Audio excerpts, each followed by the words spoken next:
seen a healthy rally in equity markets recently, driven by a search for yield, but how have bonds been performing compared to dividend-paying stocks? For more, we're joined by Brad McCosker, the Director of Markets at FIIG. Mate, how are you? Yeah, good, Peter. How are you doing? Very good indeed. Now, before I start off, you want to talk about another comparison as well. So let's kick off with that one first. Yep. Okay, so can we bring up the first chart? Is that yeah, possible? I'm sure you can. So we're just comparing, just for your listeners and viewers' sake, so our over-the-counter NAB hybrid, effectively, versus the new listing that's coming out. So if you look on the chart, you'll see that the over-the-counter market's getting about 445 basis points. So which one is it? The green? The green. So on the x-axis is the date that it could be called. Yeah. And on the y-axis is just the margin over the bank bill swap rate. Okay, and this is a NAB hybrid we're talking about? So the NAB over-the-counter hybrid, which our clients trade every day, are giving a lot better return for less risk compared to the new NAB vehicle that's coming out. So they raised like over $1 billion for their listed hybrid. Yeah. It's just to show you that, and we've spoken about this before, but the over-the-counter market is where the institutional money plays. Right. Right. And they're getting margins that your viewers can get hold of. They're just not aware that it's out there. Right. So it's very easy. How do they get? People haven't heard you say that, but how do we get hold of it? Call us. Yeah.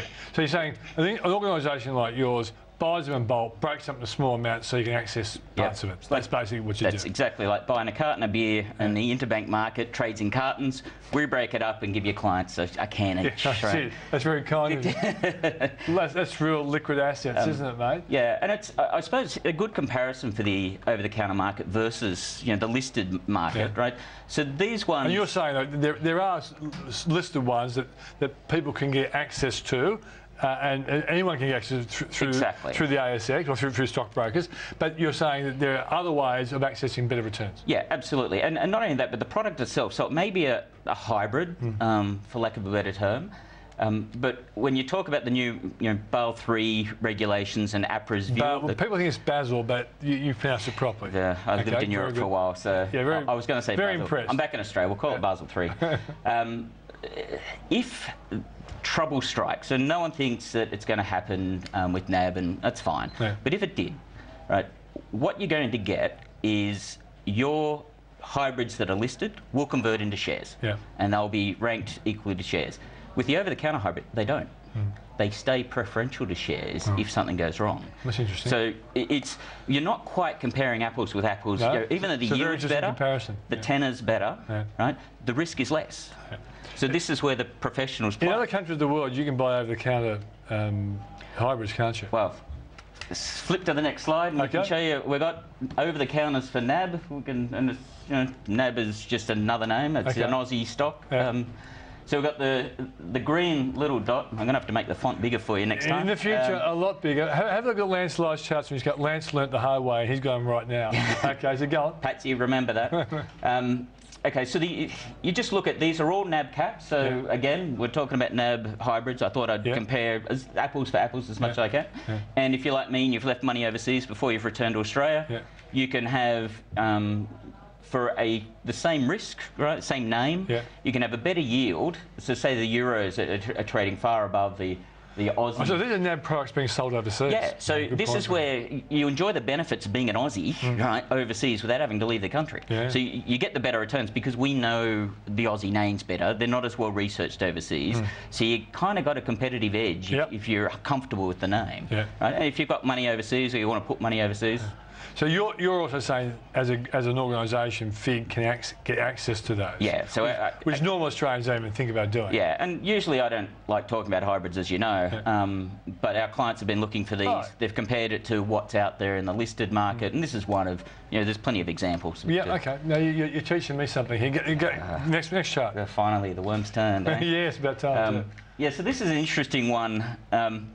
This is a comparison of senior bonds, so we've moved up the capital structure, so they're more secure than the hybrids and unsecured, etc. So these are senior bonds compared to dividend yields. And you get on your show and they all talk about, oh, I got great dividend yields and oh, isn't it fantastic, etc., etc. Yeah, I say that too on my show. But well, I thought I'd stick a little jab in there for you, mate. Okay, good. Go for it. So we were talking about Sydney airports today, and they talked earlier in your show. Oh, it's a great dividend yield, etc.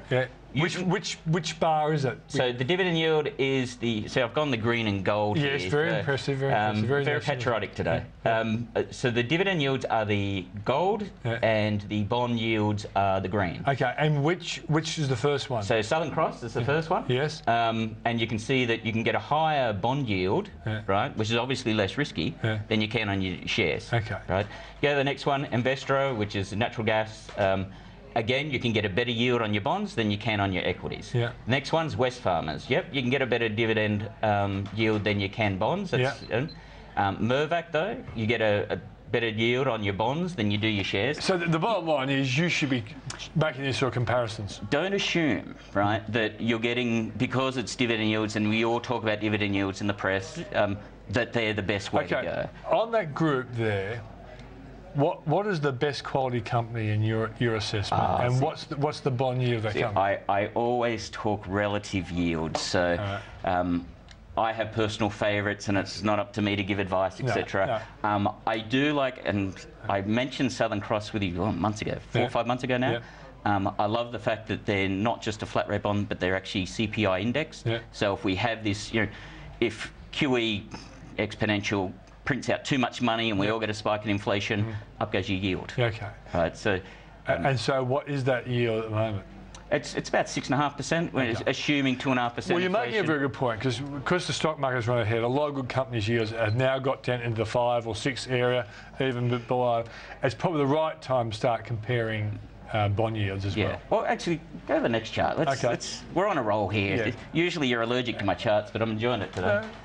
Increase the size of the print, and we'll be laughing. Yeah. Okay. I promise to do that. Good. So we'll talk about CBA, right? So it's got a great dividend yield. The red line is the equity. That's how the stock's behaved for the last 5 years. When I first did the chart, so it's a bit over 5 years. That's the capital gain. Yep. That's capital gain and dividends reinvested. Oh, okay. So this includes, and it's a grossed up dividend yield. Okay, good. Yeah. By the way, the previous chart was grossed up yields as well. So comparing like for like, even though there's a delay on the yield because of tax, but you can see that the CBA fixed rate senior bonds, which is the green line, right?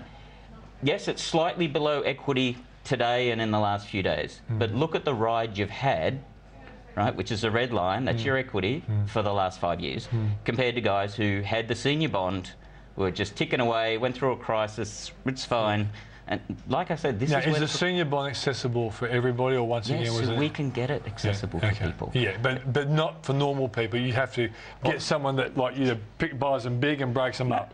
Well, yeah, 50 grand is basically a marketable parcel in our world. So we can break it down to about lots of $50,000 depending on the bond and etc. Because we go through the fine print on their bond documents and we see what it can be traded at. So it's only historically been at the $500,000 range or so, just as a market convention, not as a legal requirement. Okay, next time we come on, I want you to go through the top 20 companies. And show me their bond yields. I can do that. Okay. Assuming they've got bonds? Yeah, that's right. And basically, a lot of my viewers would like to know that too, because it's the right thing to compare. Well, the chart I had, they're all bonds that we do, direct bonds, right? Starting but no one can read it apart from you and me. Well, next time we come on, I'm going to make the biggest font I possibly can. Good, mate. Fantastic, Brad. Thanks for coming on. Thanks, mate. Coming up, our charts guy, Lance Lay, is back to